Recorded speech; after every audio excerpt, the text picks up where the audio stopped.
Hello my dear friends, welcome to StudyIQ. I am Joycey Joy and today in this lecture we will discuss about vote on account. So let us first understand what is the current affair that is related to vote on account. The general elections or the Lok Sabha elections are scheduled for the month of May 2019 and therefore vote on account is expected to be introduced by the union government instead of a usual budget. So we know that every year in the month of February the union government will present the union budget. It is presented by the union finance minister. So this year the general elections are ahead. It is scheduled for the month of May 2019. And because of the upcoming general elections or the Lok Sabha elections, instead of a general budget or instead of a usual budget, government or the Union Finance Ministry will be presenting a vote on account. So this is the current affair, and based on this, we will see what is meant by vote on account. Now let us understand what is meant by vote on budget. Vote on budget or vote on account is the process by which the government will obtain votes from the parliament to draw money from the Consolidated Fund of India. So, government should draw money from Consolidated Fund of India in order to meet the expenses of the government until the elections are done. So, government will have various expenses, and to meet the expenses, government will have to take or draw money from the Consolidated Fund of India or the CFI.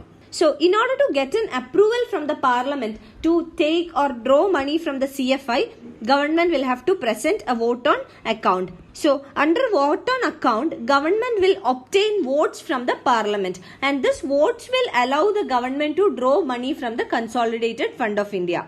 Now, what is Consolidated Fund of India?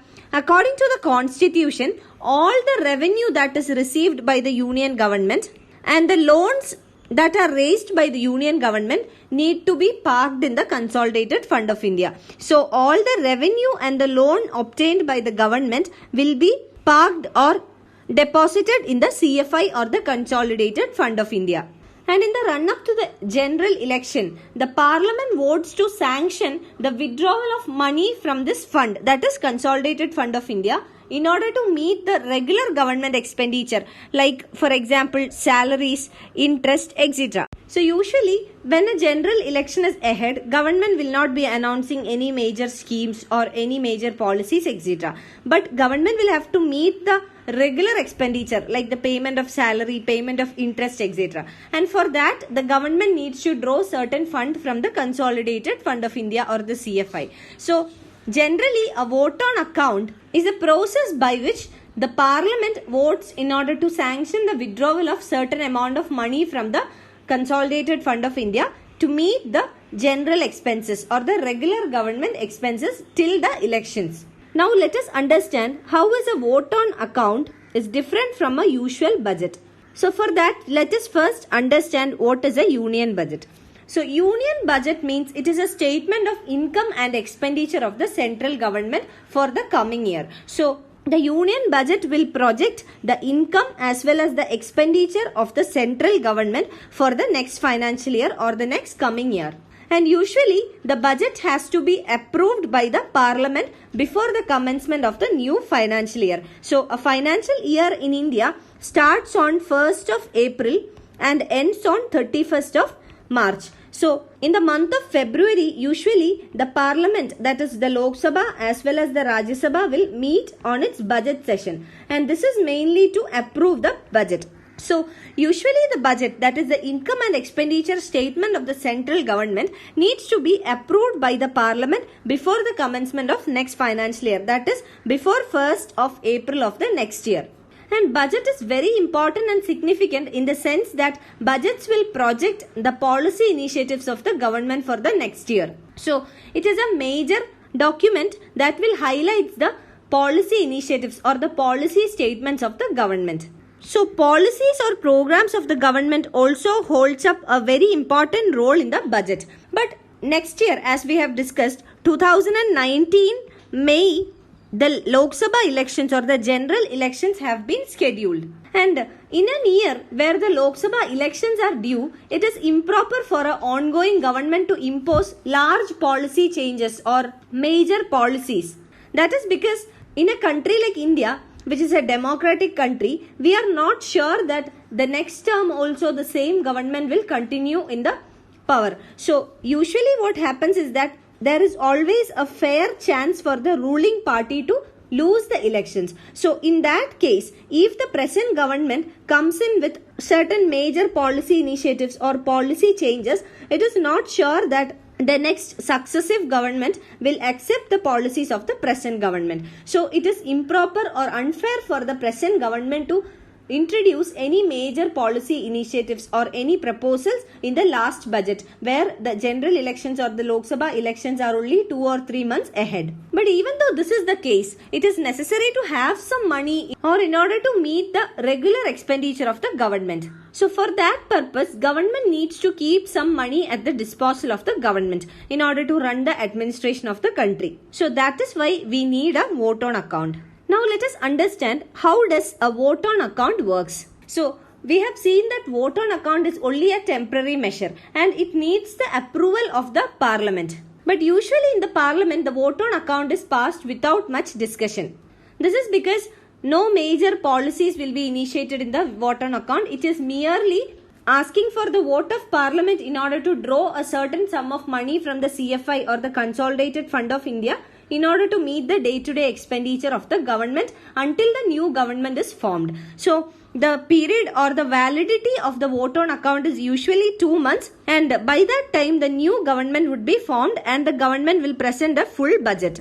And based on the vote on account, the various ministries, various departments, they can utilize the funds available for non-plan expenditure of the government.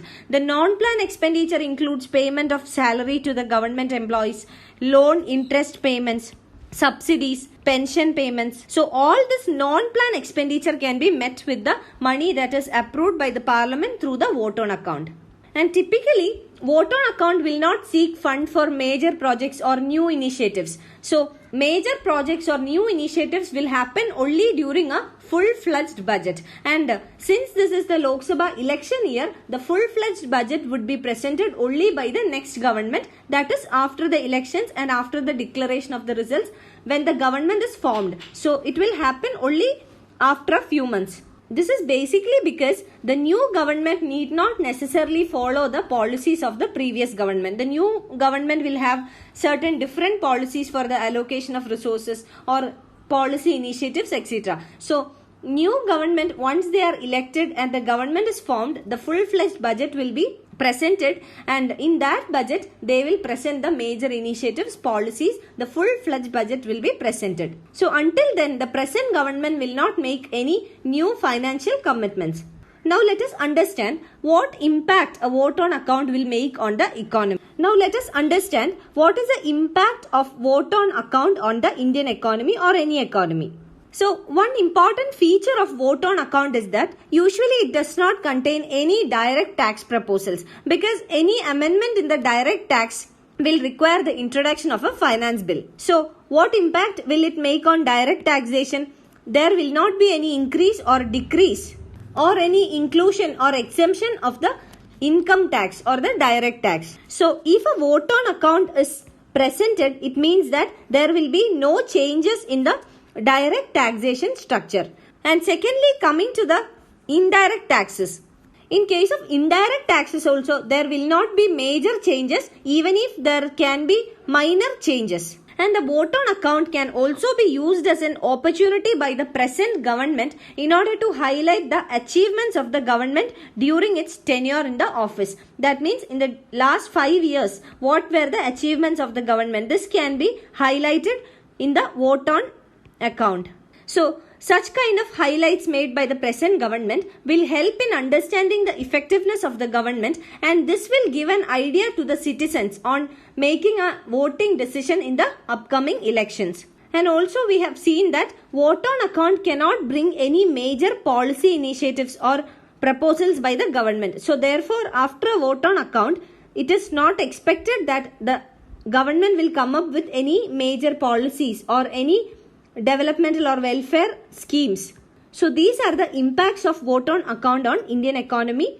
And since the Lok Sabha elections are ahead in May 2019, government would be presenting a vote on account instead of a full-fledged budget. You can find the PDF of this lecture on my Facebook page, and for any queries regarding your UPSC preparations, you can get in touch with me on my Facebook page, or you can email me at joyce.studyiq@gmail.com. Thank you.